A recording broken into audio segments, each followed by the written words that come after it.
Times, खबरों की रफ्तार। तो यदि आपको लगता हो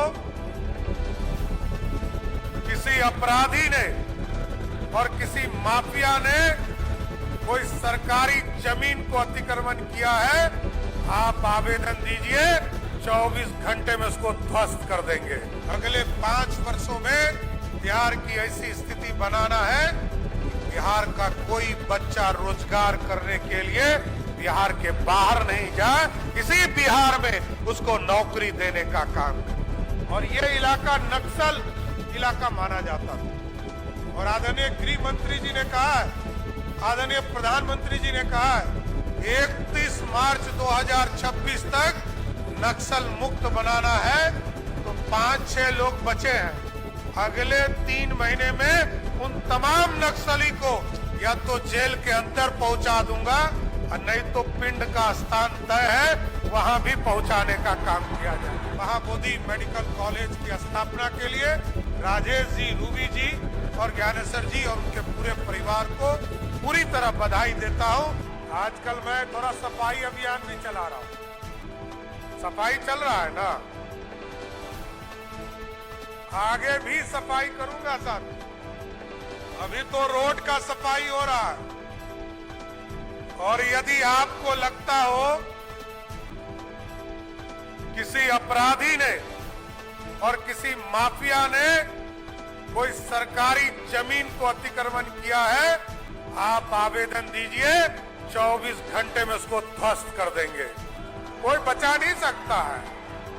इसलिए हमारा काम है सुशासन स्थापित करना और बिहार में उद्योग का जाल बिछाना। हमारा बिहार का बच्चा अब बाहर नहीं जाएगा। और इसी के लिए आपने 20 साल के बाद इतना थंपिंग मेजॉरिटी से नीतीश कुमार जी और मोदी जी पर भरोसा करके थंपिंग मेजॉरिटी देने का काम किया है। हम आपको स्वस्थ करते हैं, अगले 5 वर्षों में बिहार की ऐसी स्थिति बनाना है, बिहार का कोई बच्चा रोजगार करने के लिए बिहार के बाहर नहीं जाए, इसी बिहार में उसको नौकरी देने का काम करे। और आजकल मैंने हमारी बहनों की सुरक्षा के लिए विशेष चिंता किया है। चाहे वो गर्ल्स स्कूल हो या महिला कॉलेज हो, साथियों, हम लोगों ने उसके लिए भी पूर्ण रूप से सुरक्षा देने का फैसला किया है। और कोई भी उसको छेड़खानी नहीं कर सकता है, क्योंकि कोई हमारी बहनों को यदि छेड़ता है, उसके लिए जगह गया जी के जेल में है, उसके लिए बाहर नहीं हो सकता है। इसलिए पूर्ण रूप से सुशासन की व्यवस्था करना है। और मैं फिर से, क्योंकि हमको एक जगह और भी जाना है, इमामगंज भी जाना है, पटना में भी स्वास्थ्य मंत्री जी का आयुष के डॉक्टरों को, आयुष के लोगों को जोड़ने के साथ साथ उसको नौकरी का आज नियुक्ति पत्र भी देना है।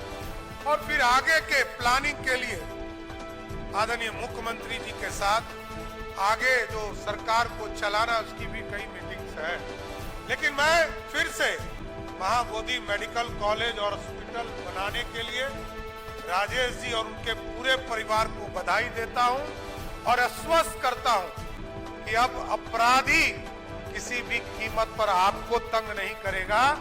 और ये इलाका नक्सल इलाका माना जाता था। और आदरणीय गृह मंत्री जी ने कहा है, आदरणीय प्रधानमंत्री जी ने कहा है, 31 मार्च 2026 तक नक्सल मुक्त बनाना है। तो 5-6 लोग बचे हैं। अगले 3 महीने में उन तमाम नक्सली को या तो जेल के अंदर पहुंचा दूंगा और नहीं तो पिंड का स्थान तय है, वहां भी पहुंचाने का काम किया जाए। कोई अपराधी बचना नहीं चाहिए।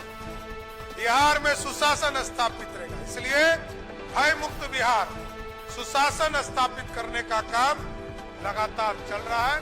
मैं फिर से महाबोधि मेडिकल कॉलेज की स्थापना के लिए राजेश जी, रूबी जी और ज्ञानेश्वर जी और उनके पूरे परिवार को पूरी तरह बधाई देता हूं, शुभकामना देता हूं। बहुत बहुत धन्यवाद।